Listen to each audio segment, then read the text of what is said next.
In sport, doping is often presented as a simple problem with a simple answer. Athletes should compete fairly, banned substances should stay banned, and violators should be punished. But in reality, the world of anti-doping is far more complicated than that.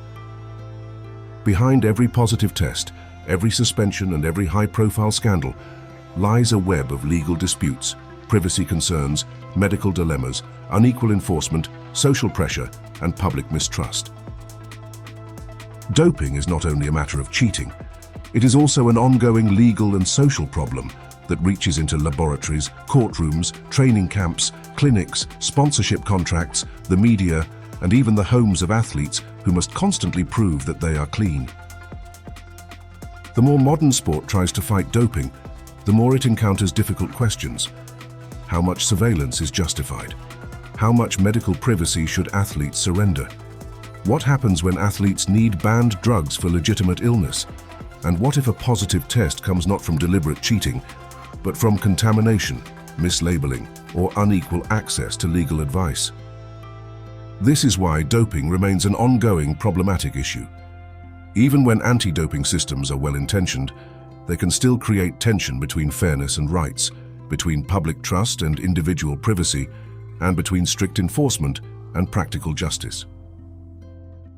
Many people think anti-doping rules are just internal sporting regulations. In fact, anti-doping has become a sophisticated global legal system. The World Anti-Doping Code harmonizes anti-doping rules across sports and countries, and governments around the world have reinforced these standards through national law and through the UNESCO International Convention against Doping in Sport. That means doping disputes can involve much more than a failed test. They may lead to arbitration before the Court of Arbitration for Sport, appeals over due process, conflicts with domestic labor law, challenges based on privacy and human rights, and even criminal consequences in some countries where trafficking or administering banned substances is treated as a criminal offense. This legal structure has strengths. It creates consistency, makes sanctions more predictable, and gives anti-doping agencies a common language for enforcement. But it also creates a difficult reality for athletes. They are expected to understand a highly technical global system, comply with strict rules, and bear heavy consequences if they fail, even when intention is disputed. In other words, anti-doping today is not simply about catching cheats. It is about governing athletes through law-like procedures that can affect careers, income, reputation, and personal liberty. One of the most controversial features of anti-doping law is the principle of strict liability. Under this principle, athletes are responsible for any prohibited substance found in their body, whether or not they intended to cheat. The rule exists because anti-doping agencies argue that without strict liability, enforcement would be almost impossible. Athletes could simply deny knowledge, blame others, or claim innocence in every case. From the perspective of clean sport, strict liability has a clear logic. It encourages athletes to be extremely careful about what they ingest and makes anti-doping enforcement workable. But from the athlete's perspective, it can feel harsh and at times deeply unjust. An athlete may test positive because of a contaminated supplement, mislabeled medication, or even poorly documented treatment, yet still face suspension, public announcement, reputational damage, and lost earnings. This is where one of the major legal and social problems appears. A rule designed to protect fairness may also punish athletes who did not deliberately seek unfair advantage. The legal system may later reduce sanctions if no significant fault is shown, but the public stigma often arrives long before the nuance does.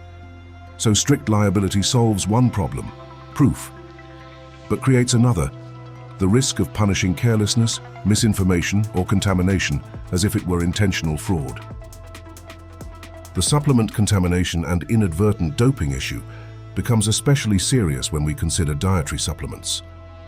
Supplement use is widespread in sport, and anti-doping authorities repeatedly warn that contaminated or adulterated supplements remain a major source of inadvertent doping.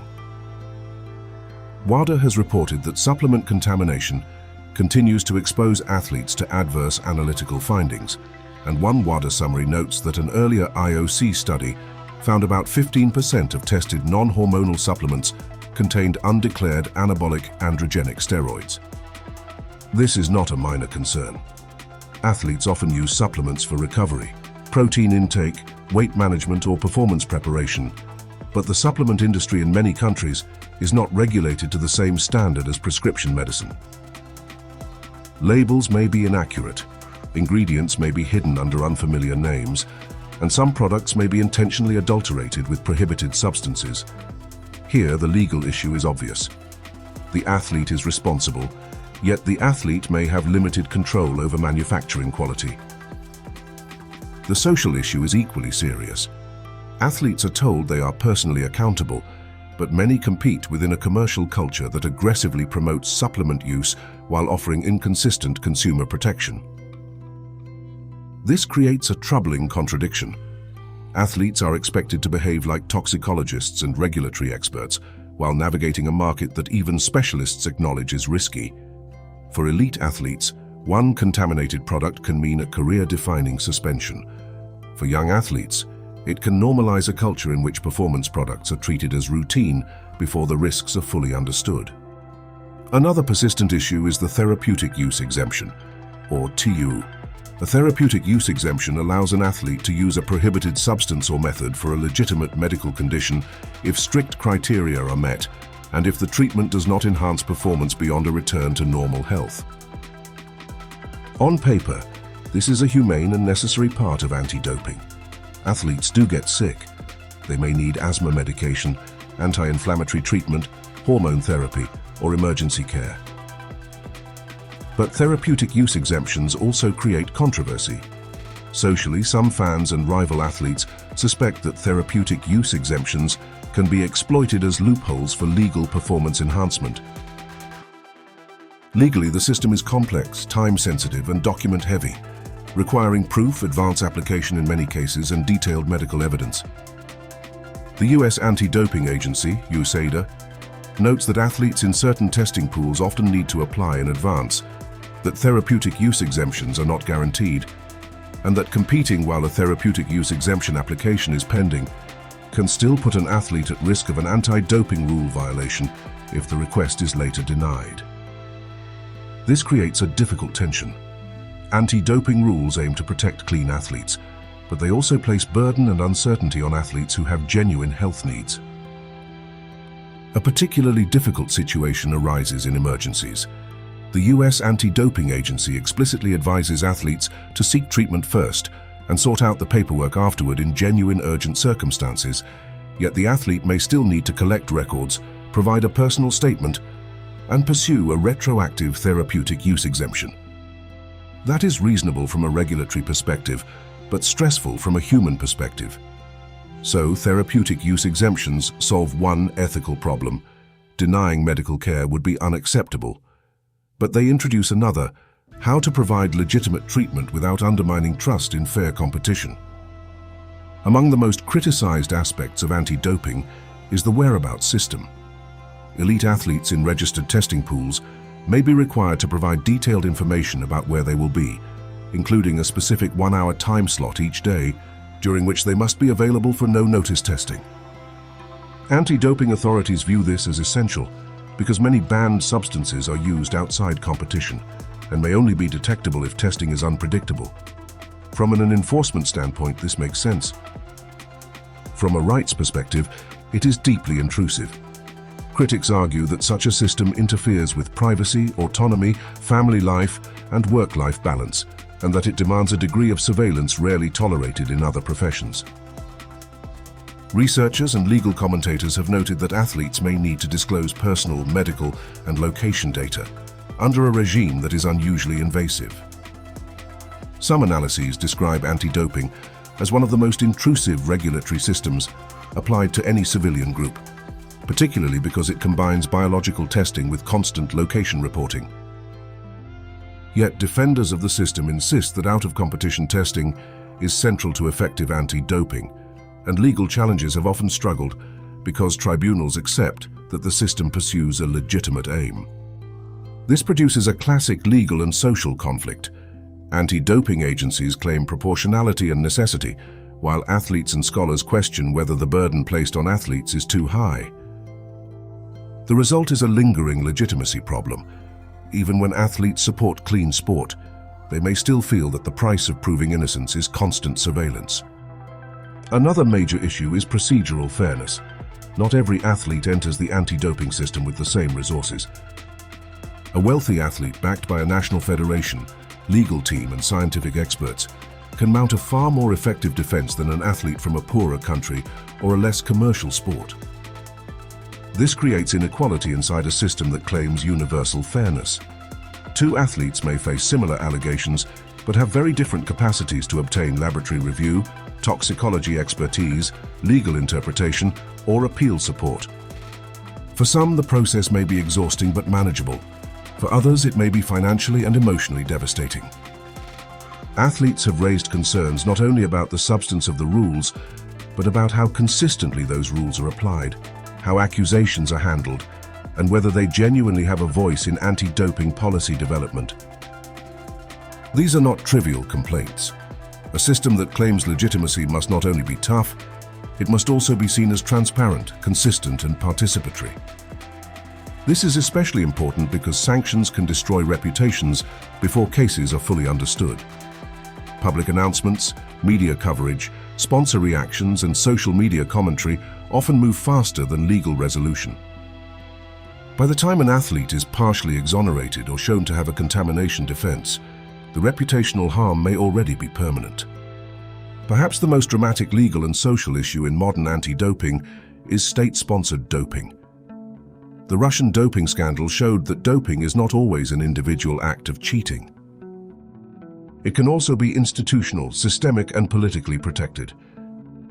Investigations described how Russian athletes benefited from organized doping and sample manipulation, including allegations surrounding the 2014 Sochi Winter Olympics and wider concealment efforts across multiple sports.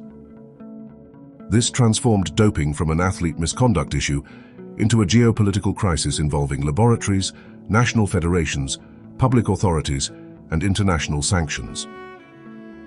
The legal challenges in such cases are enormous. How do you sanction a country without unfairly harming clean athletes from that country? How do you balance collective accountability with individual justice?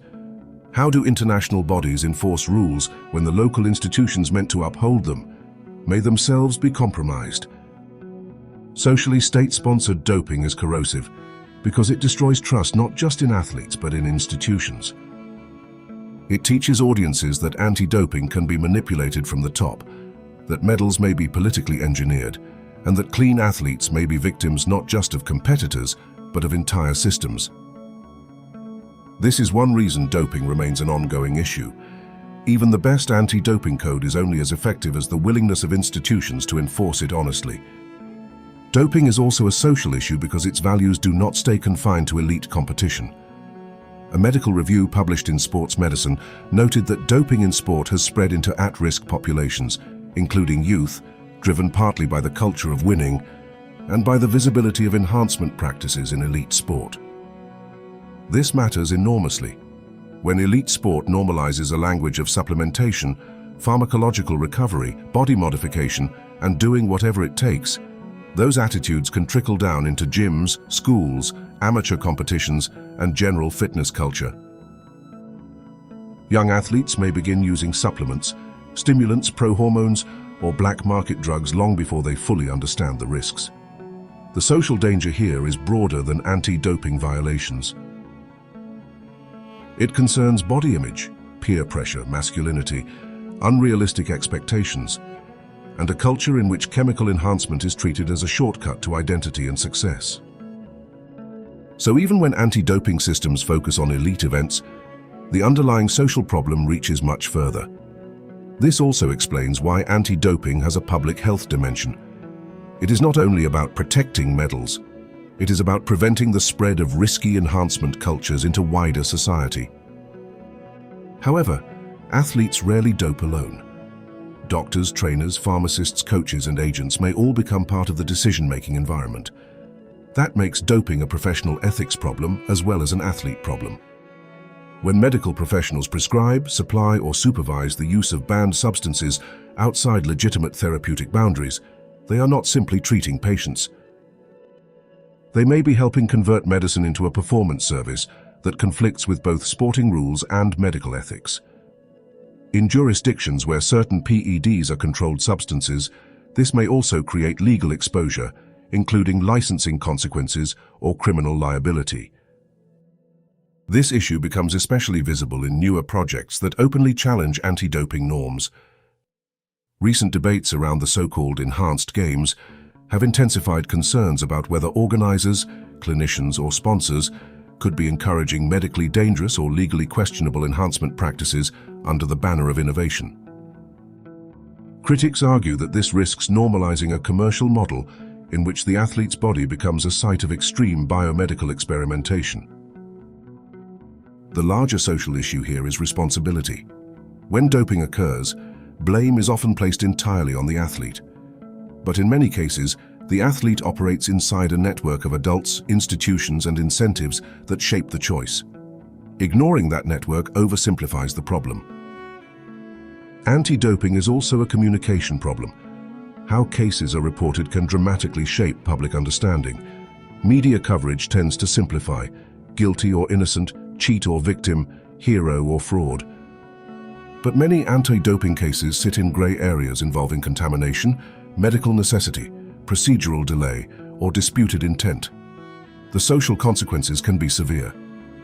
An athlete accused of doping may lose sponsorship, social standing, and public sympathy almost instantly. Even after legal clarification, reputational recovery may be incomplete. In this sense, anti-doping sanctions are not only formal penalties, they are also social punishments. At the same time, public skepticism can run in the opposite direction. Some fans assume that successful athletes are probably doping unless proven otherwise. Others believe anti-doping agencies are either too weak, too political, or too selective. This atmosphere of suspicion harms clean athletes too, because excellence itself begins to look suspicious. That is one of the deepest social costs of ongoing doping problems. They can corrode the credibility of achievement itself. Looking ahead, the legal and social issues surrounding doping are unlikely to disappear. If anything, they may become more complex. New gene-based interventions, more sophisticated supplement adulteration, data-driven surveillance, and new commercial models of enhanced sport will keep testing the limits of current anti-doping frameworks. So, what should be done? A durable response probably requires more than stricter punishment alone. It may require better regulation of supplements and clearer consumer protection, stronger procedural fairness and affordable legal support for athletes, better privacy safeguards and data governance in testing systems, more transparent therapeutic use exemption processes to protect both health and trust, more attention to coaches, doctors, and institutional complicity, not only athletes, education that addresses the social culture of enhancement, not just the rulebook. In other words, anti-doping must remain firm, but it must also remain legitimate. If athletes and the public no longer believe the system is fair, proportionate, and credible, then even successful enforcement may lose moral authority. The fight against doping is often described as a battle between clean sport and cheating, but that is only part of the story. The deeper reality is that anti-doping lives inside a permanent tension between justice and control, fairness and privacy, medicine and suspicion, punishment and public trust. That is why doping remains an ongoing problematic legal and social issue. Because every solution creates new questions. Strict liability protects enforcement, but can punish the careless and contaminated. Therapeutic use exemptions protect health, but invite suspicion. Whereabouts rules improve testing but intrude into private life. Institutional enforcement promotes integrity, but state-sponsored corruption can still undermine the entire system. So the real challenge is not merely to catch more offenders. It is to build an anti-doping system that is effective enough to protect sport, yet fair enough to deserve trust. That balance remains unfinished.